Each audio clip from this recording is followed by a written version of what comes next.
Good afternoon. Welcome to the Wellness Collective. Our guest for the Wellness Collective is the highly acclaimed speaker, mindfulness, performance coach, and author, George Mumford. He has been called the secret weapon of Phil Jackson, Michael Jordan, and Kobe Bryant. Michael Jordan credits George Mumford with transforming his on-court leadership of the Bulls, helping Jordan lead the team to 6 NBA championships. Kobe Bryant said of our speaker, George helped me to understand the art of mindfulness, to be neither distracted or focused, rigid or flexible, passive or aggressive. I learned just to be.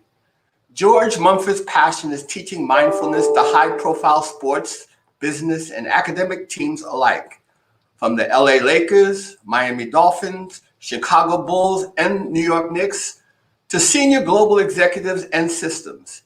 He is the author of The Mindful Athlete, Secrets to Pure Performance. I had the pleasure of talking with him, and I would like to add he is simply a wonderful human being. His topic this afternoon is making the shift from doing to being. Welcome to Howard University's Wellness Collective, Mr. Mumford.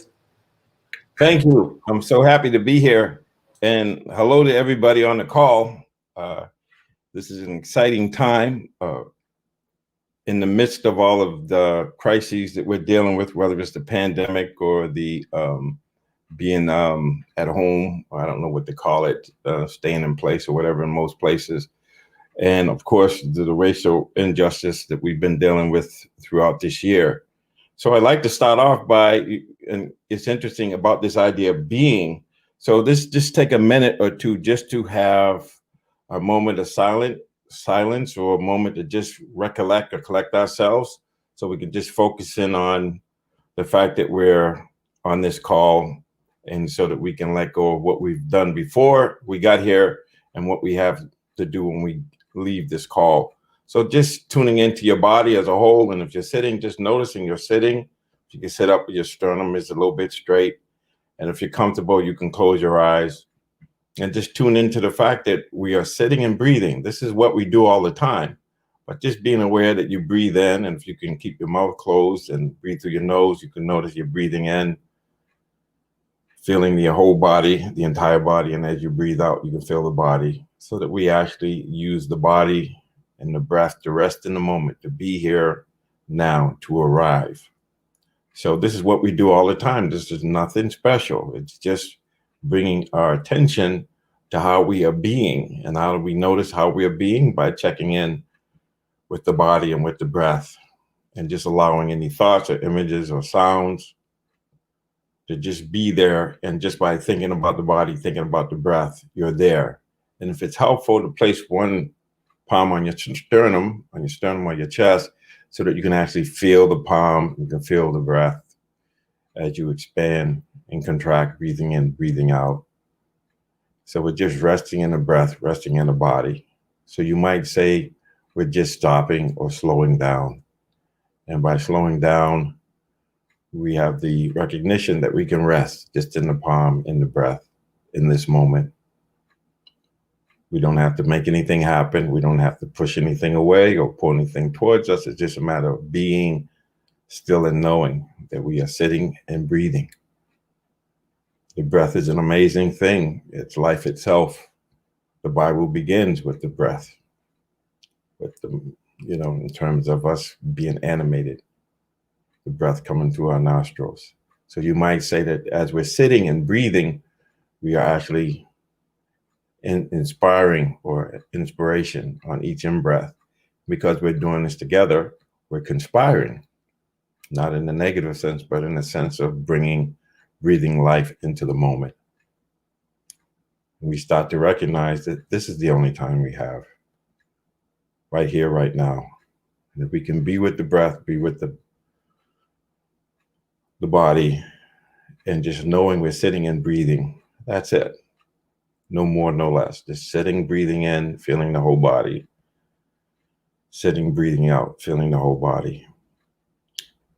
And we can use the breath as an anchor. So we stop, we rest in the breath, in the body. We don't have to do anything or go anywhere. We can just rest and just be still and know that we are alive in this moment. And as long as we're breathing, there's more right with us than what's wrong with us. So we'll just take a few more moments of just sitting and breathing and knowing it. And this is how we make the shift from doing to being, because a lot of us have many things to do. And some of us are so good at doing a lot of things that we actually align with the saying that if you want something done, you give it to a busy person. So right now we're going to just sit and be still and know, breathing in, breathing out. Of course, you can have your eyes open or closed. It's just a matter of not taking in any sights and just really feeling the body, feeling the breath as we are breathing in and breathing out, as we are sitting right here, right now.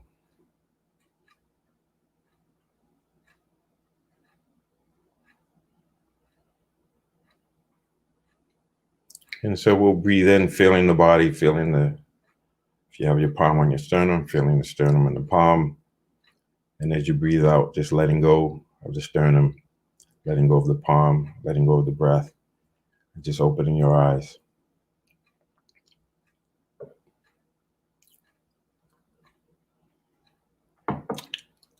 So I feel more present. I feel like I've really arrived. There's one thing to say, yeah, I kind of arrived, but I really have arrived. Knowing that I'm here, knowing I'm being here with you, with my whole mind, body, heart, and soul. Just being in this moment, being with you, and having this dialogue, this discussion about being. And so during this time of COVID, especially, I have a YouTube channel where every Thursday, or just about every Thursday, I do what is called Being at Home with George during COVID. And one of the things that I want to share with you that I talk about on that platform is we can create the possibility that we can both embrace the hurt, the pain, the frustration, the sadness, the anger, and generate hope. So the idea is to embrace, yes, this is happening. I'm not able to do the things that I normally am able to do. Christmas is going to be different this year. And can I just embrace that? That's disappointing. That's frustrating. Might even make us angry. But at the same time, we can hold it, embrace it, and still generate hope. Generate the fact that, okay, by making the shift from being to doing, when the doing is available, let's just say a year from now, when we can really celebrate Christmas, but it depends on what we do now. So if we can just focus on being, focus on doing the things that we normally wouldn't do, like being on this call or reaching out to someone or just being home with loved ones, that we can understand that if we are being a certain way now, when it comes time for the doing to happen, we'll be able to hit the ground with both feet running and the heart humming. So that's the idea, is how can we use this time now, and understanding that the only time we have is right now. But how we are being now is going to set up how we are going to be in the future. And so it's really making that shift. And it sounds really simple, like just sitting and breathing or sitting and thinking about things before we do them, or focusing on what we can do. And I was interested in seeing the 3 words when the music was playing, and the music got me kind of, got me revved up. It's amazing. I love that. The music has a way of communicating to us. And the 3 words I remember seeing was faith, justice, and service. So this idea of faith is really important, and understanding, this is what I talk about a lot, especially in my book, that we have the faith that we have a masterpiece within. So some of us, I grew up Southern Baptist, so it would be Christ consciousness. For someone, it may be Buddha nature. For someone else, it may be the divine spark. For someone else, it might be Kuan Yin, or some form of divinity or spiritual connection. And so the idea is to understand that when I am reflecting on myself, when I'm making my mind my friend, when I'm at being of service, when I am connecting with faith, I have the faith that I've been wired for success. I have a masterpiece within. My job is, how do I chip away to release that divine spark of that masterpiece. And so with the faith, is having faith that I am already okay, whole and complete. It's just that I have to use my mind and use, whether I use the commandments or use the greatest commandment, to love God with all my mind, heart, and soul, and to love my neighbor as myself, or if I use some other way of aligning with divinity, aligning with love, aligning with compassion, or aligning that I and the Father are one, or however you want to approach it, that I'm starting off from original blessing or basic goodness. And it's just a matter of how I think and feel and behave that's going to help me to get more in alignment with that. So when they asked Michelangelo, how did he create these masterpieces out of these blocks of marble? And he said, all I do is chip away to get to the masterpiece that's already there. So everybody on this call, everybody everywhere has a masterpiece. So we need to have faith in that. But how do we move from faith to conviction? Is by having a direct experience of what happens when we're able to live in the light, or to live in love, or to align ourselves with divinity, align ourselves with being of service, aligning ourselves of justice in terms of understanding you reap what you sow. And so how I think, how I feel, how I behave is going to have a consequence on how I am able to do something, or how I am being. And so how am I being? If I'm being love, if I'm being faithful, if I'm being present, then that's going to change everything. And that's the whole key is being present for life, being present for my life. The only time we can be is now. And so when we can be fully engaged, fully present, and we can listen to each other, being present, listening to each other when we speaking from a place of love, of compassion, speaking of a place where we identify that we're connected. We get beyond this illusion of separateness, and we realize that I and the other are one. And then we can really, really make things happen. And for me, when I keep thinking about making a shift from doing to being, is by being of service, being helpful to others. It's what I call sometimes I need to forget myself to find myself. And how do I find myself? By being loving, being of service for others, and by loving others, by being forgiving of others. Talking about continual forgiveness, continuous love. That has a huge impact on how we experience life, how we increase our performance, how we can be who we are. And so those are the things that I like to talk about. I usually talk about taking personal responsibility, or what I would call my own recovery, my own development, and then unity, the whole community, and not just my community, but the whole planet, and service, being a service. Just how can I help someone else? And a lot of times I need to help myself so I can help others. And so this whole idea of right now being at home and thinking about what you don't have, or what we don't have, or what's not happening, what we're not doing, that takes us down a certain road, and it creates a certain way of feeling and seeing the world. But if we could just understand that maybe life is about learning how to be present, and really getting the gift of being a human being, is that we could do something that no angel can do. And what is that? We can make things holy just by our holy intent, or our intent to be loving. So I like to think about us being in survival mode, where it's fight, flight, freeze when we're trying to survive, or we're in fear and anxiety.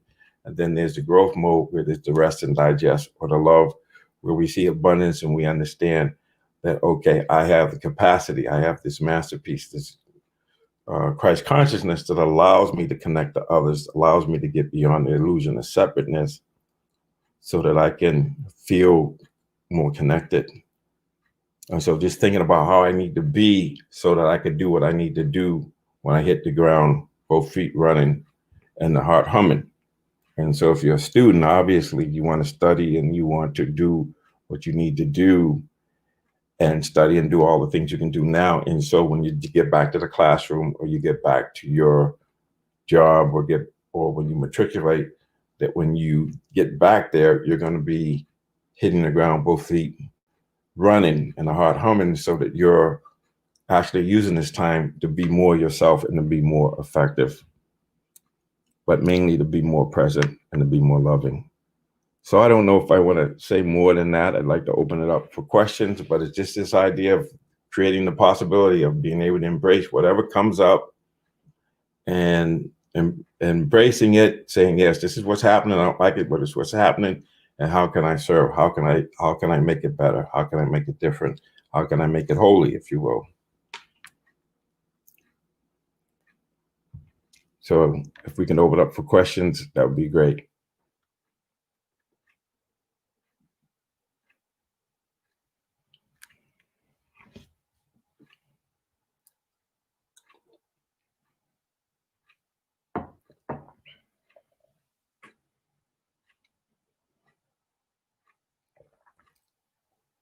So I'm reading comments. So is there any questions? Somebody going to ask me some questions, or I'd like to have a dialogue? I'd like this not to be like Survival, where we're just watching, but actually participating, because I'm sure you have a lot to say, and I'm interested in hearing what you have to say.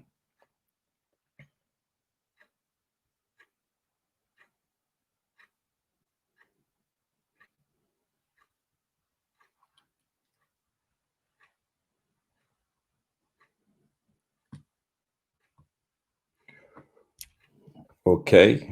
What was your most difficult challenges? Hi, thank you for that question. So for me, the most difficult challenges was so a little bit about my history. So about a little more than 36 years ago, I was in a lot of pain, and I actually I was trying to deal with a heroin addiction, an alcohol addiction. And that was the most challenging thing for me, because the more I tried not to do it, the more I did it. And it wasn't until a friend of mine came by and took me to an AA meeting that I was able to reconnect with higher power or God, or whatever, however you want to frame it. And I was able to get myself in a detox and actually transform my life. So that was the biggest challenge. And so as a result of being able to navigate that, and that had a lot to do with me just taking responsibility, saying, yes, I have a problem, and that my way of thinking, my way of doing things doesn't work. So the status quo has to go. And then I had to be willing to be taught and be willing to try things differently. So for me, it was really important for me to connect with higher power, God. And one of the things that happened real quickly is when I got out of the 21-day detox and I went back to work, the obsession to use came over me. And when you get the obsession to use, or the compulsion, there's no power on earth that was able to stop me from going out and getting a drink or a drug or whatever the behavior needed to be. And what I did was I knew enough to go into a private stall and recite the serenity prayer. God grant me the serenity to accept the things I cannot change, the courage to change the things I can, and the wisdom to know the difference. And I kept repeating it like a mantra. It was my way of praying, you might say. And as I continued to recite those words, the obsession to use was released or removed. And then that was probably my first real spiritual experience. And so that was the foundation for everything. So I've had a lot of challenges, health challenges with, and people dying. He talked about, Dean talked about my relationship with Kobe Bryant. And so it was in January when I was at the University of Richmond, just watching a basketball game, when I got the text that Kobe Bryant had perished in a helicopter. crash, and I thought it was a joke. It was devastating. So that happened on Sunday, and I think on Monday my sister passed away, and I think on Tuesday my high school friend passed away. And so after going through what I've gone through substance abuse, and knowing that I could have access to power, I was able to see those things and to work through them by connecting to that power source and reminding myself that there's a place that I can connect. There's a way of connecting to experience through spirit, through the higher power, through my masterpiece, where I can just accept, embrace what happened, and then generate hope. So in Kobe's case, it's like, okay, yeah, it's sad that he left. I'm glad his whole family wasn't on the flight with him. And he's having such an impact on the world in such a way that if he lived 100 years, he wouldn't be having that same kind of impact. So how do I generate the hope? How can I shift how I see it so that it empowers me and gives me more faith? And it doesn't feel unjust when I think about nobody goes before their time. And that's what I kept hearing. And that's my Sunday school training keeps coming up, stuff like that. So once I've gone through the substance abuse, then really there's nothing I can't handle, nothing I can't go through. And challenge difficulties, life is difficult, period. But what I found is through my difficulty, the only way out is through, and that's where my latent abilities, that's where my masterpiece expresses itself more and more. So you might say that a slogan I like to use is no struggle, no swag. So you all know what swag is. Swag is when you see Michael Jordan walk down the court, they're ready to play a game, he's got swag. That swag didn't come from no place. It came from struggle, came from difficulty. So difficulty, you might say, is when, and it's something I say, I'll say it again, there's no atheist in the foxhole. So first thing people say when something happens is, oh, God help me, or Jesus help me. And to me, that's what it is. It's just reconnecting to whatever that power source is. For me, is the Christ consciousness and the Buddha nature and the divine spark, just aligning with divinity. You can get through anything.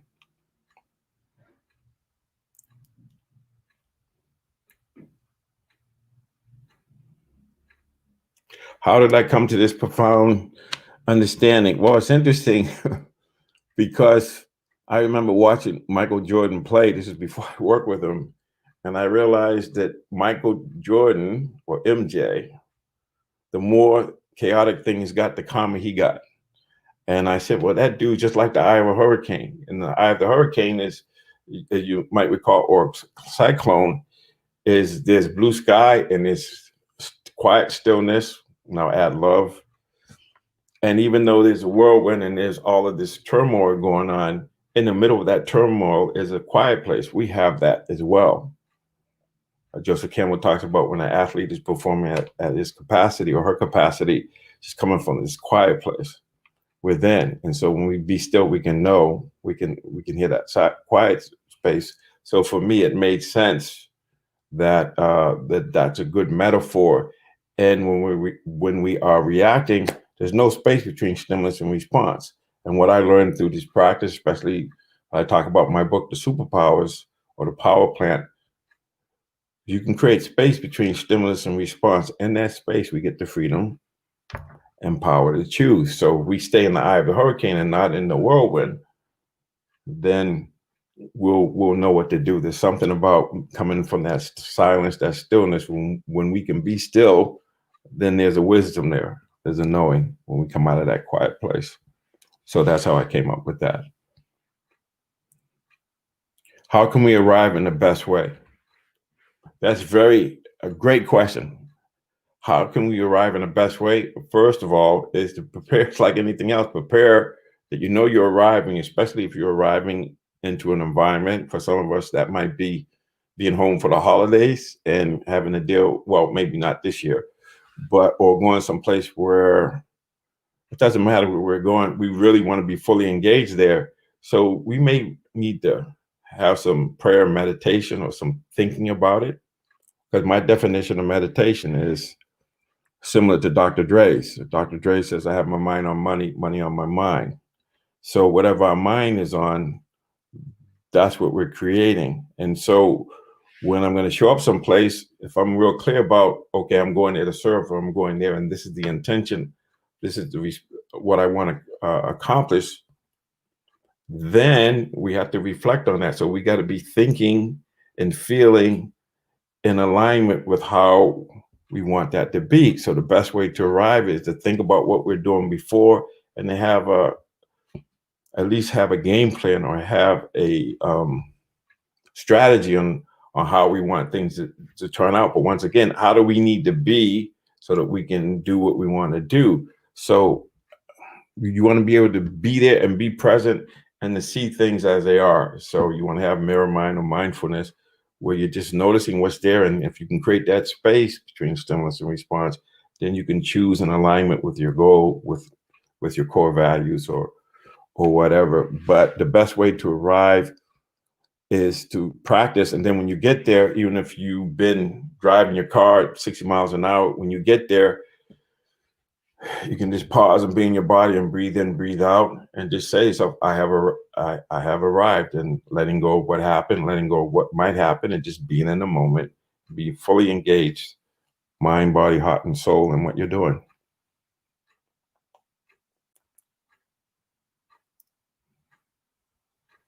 What are the methods to identify various seasons of our lives? That's a good question. And the question I always ask is, why do you want to know that? When you talk about seasons of your life, of our lives, are you talking about the matriculation and maturity, or what do you? I'm not really sure what you're talking about. But to me, it's interesting, because a lot of times we have a way of labeling things first, and then trying to fit in or trying to make sense of them. And I would say the way to do it is to recognize what's happening in the moment and what we're experiencing. And then that's going to dictate what season we're in, if we want to call it a season, or noticing, okay, during this time of year, I tend to be, maybe because we don't get as much sunlight, maybe I feel a little bit more depression because we don't have as much sunlight, because the days are shorter. Or it may be that this is a Christmas season, and then we go from summer to winter, or fall and winter. So it's really more about not so much identifying the seasons, but identifying whether or not we can be consistently who we say we want to be, and do what we say we want to do, no matter what the season is. And just noticing, okay, the environment's different, the climate's different, the vibe is different. And I'd say that would be a better use of our time, and understanding that. And then afterwards, we'll write about it and say, okay, this season, this is here, like a basketball season, if you're talking about a football season or whatever. So it depends on what you mean. But the real question is, why do you want to distinguish the seasons? And there's probably an answer behind that, in terms of, there's a reason why you want to understand what season you're in, because you want to make sure that you can adjust to the environment, maybe. So I realized that I've gone over time a little bit. Great questions. So I'd like to bring back Dean Richardson. Thank you so much, Mr. Mumford. What an exciting time. I just can't wait to have you back for you to answer some more of our questions. We're looking forward to it, and we just want to thank you so much for being with us, and welcome anytime back to Howard University. Yes, well, I love you all, and love and blessings. Have a wonderful holiday season, and don't forget that you have a masterpiece. Ain't nothing wrong with you. It's a matter of connecting with that and coming from the inside out, and making things, or hallowing things, as we like to say, make it holy. My mind. Take care. Bye-bye. Bye-bye.